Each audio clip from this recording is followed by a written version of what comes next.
Hi, thanks for being with me once again on the video version of the Norm and Goldman Show. Now, you know, the Internal Revenue Service has been in the news a lot lately for auditing these Tea Party groups, and it turns out they were auditing all kinds of political groups calling themselves blue and progressive and green. Well, the IRS was auditing people because they were trying to abuse the tax code to basically get tax-exempt status for political activity, which is not allowed. But you know, I'm being audited by the IRS myself right now for 3 years of tax returns. I really don't think it's political, but I did, take tax law in law school, and I've learned a lot about it. So I thought I'd spend a moment here sharing with you what it is being involved in an audit with the Internal Revenue Service. Now, if you think about it, when you and I file our tax returns, we don't file any supporting documents with the IRS. We never give them a pile of receipts. We don't give them all the backup, all the support, all the tax pay stubs and things that we get from employers. We just give them a summary. That's really all our tax return is a summary. We're giving them basically a top line. Here are the big numbers. Here's what we made. Here's what we deducted. Basically, this is just a summary. And for the vast majority of taxpayers, the IRS just accepts it. They look at it, they run it through their database to see if there's any information that they've gotten independently showing that what we have filed is wrong. For example, if you worked as an independent contractor and you received a 1099 form in the mail for $3,000, that person that paid you, or that company that paid you that 1099, is also sending a copy to the IRS, and it goes into their database.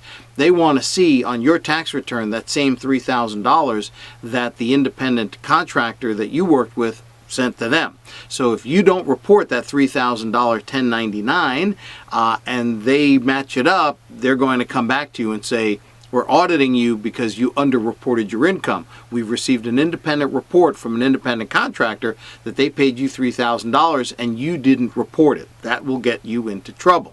But for most people, certainly the honest ones, they report their income, they report their expenses, they take the deductions they're entitled to, child care deductions, child credit deductions, standard deductions, and it's fine.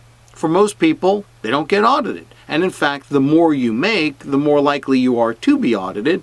But for most people, the Internal Revenue Service just accepts the summary that is the tax return, and then we just move along. Now, for some of us, it's not that easy. For some of us, especially those that make a good income and have a lot of business expenses, the IRS has gotten a lot more aggressive. And so what they do is when they make an audit determination, when they decide to audit you, what they do is they say, we have received your summary, your tax return, but we want to see the backup. So now you got to go get all those receipts and all the backup documentation. Now it depends on what the IRS issues are. When they audit a taxpayer, they often have particular items in mind. They don't just do a broad, we don't believe anything you've said on your tax return, so you've got to prove it all. Normally they'll pick out a few things that got their attention, that plucked you out of the stack and got them to an audit. If you had your tax return prepared by an accountant, by all means go back to that accountant. Depending upon the amount of money involved, you may want to consult a tax attorney, and there are tax attorneys, and lots of them, and many of them used to work for the IRS and then left and went into private practice. But what the Internal Revenue Service is counting on, and I really want you to remember this, what the IRS is counting on is fear, your fear. And I don't want you to be afraid of the IRS. In fact, I have seen and heard many stories of taxpayers going in for audits, and they are literally sweating through their clothes. They're shaking, they're physically shaking. You can almost hear their teeth chattering. They're sweating beads of sweat on their face. I don't want you to do that for the following reasons. First of all, the IRS has rules, lots and lots of rules that govern them. They really can't abuse the taxpayer. They've got to treat you fairly. In addition to that, look at the IRS from the IRS's point of view. They're a big government bureaucracy. They've got people there, they got paper everywhere. They're just trying to get through their day the way every other DMV clerk and every other government clerk is trying to get through their day. They're not going to put you in jail. I mean, if you committed tax fraud, then you really ought to consult a tax attorney. I don't recommend committing tax fraud. And maybe if you did commit tax fraud, you do have a problem, especially if the amounts of money are really large. But assuming you're just an individual taxpayer or you have a little business, chances are they're not interested in putting you in jail. They just want the money. But the important thing is to not be afraid. They move slowly, sometimes very slowly, I can tell you from personal experience. And if you've got your backup, if you've got your receipts, if you've got, your bank statements, if you can put together a documentary trail showing that you paid this amount of money because of this invoice, and here's the bank statement that showed the check cleared, you should be fine. Very often the IRS goes after two topics. Topic number one is income. I covered that a moment ago when I said, you got $3,000 from an independent contractor. You didn't report it. They got a 1099 from the independent contractor reporting that they paid you $3,000. So the IRS comes to you and says, we believe we have unreported income here. That will get you a penalty. You'll have to pay extra money. You'll have to pay the tax on the amount in the first place.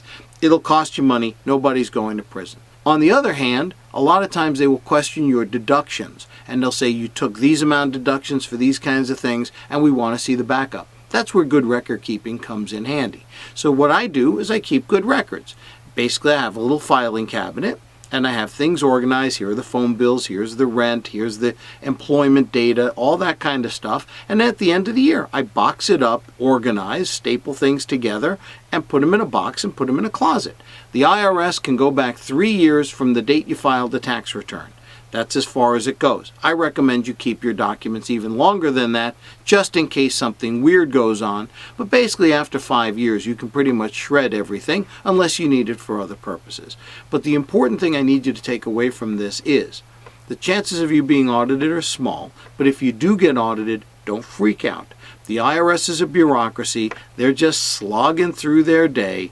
There's a very small chance of you going to prison. There is help available. Talk to an accountant. If you didn't use an accountant for your tax return, go find a good one. Ask people, look on Angie's List. There are ways to find good accountants. And calmly go through it with the IRS. It's better to not meet with them yourself. Send a representative, send an accountant, send a tax attorney. Let them sit with the IRS and go through all the documents. And always try to stay calm. They feast on your fear.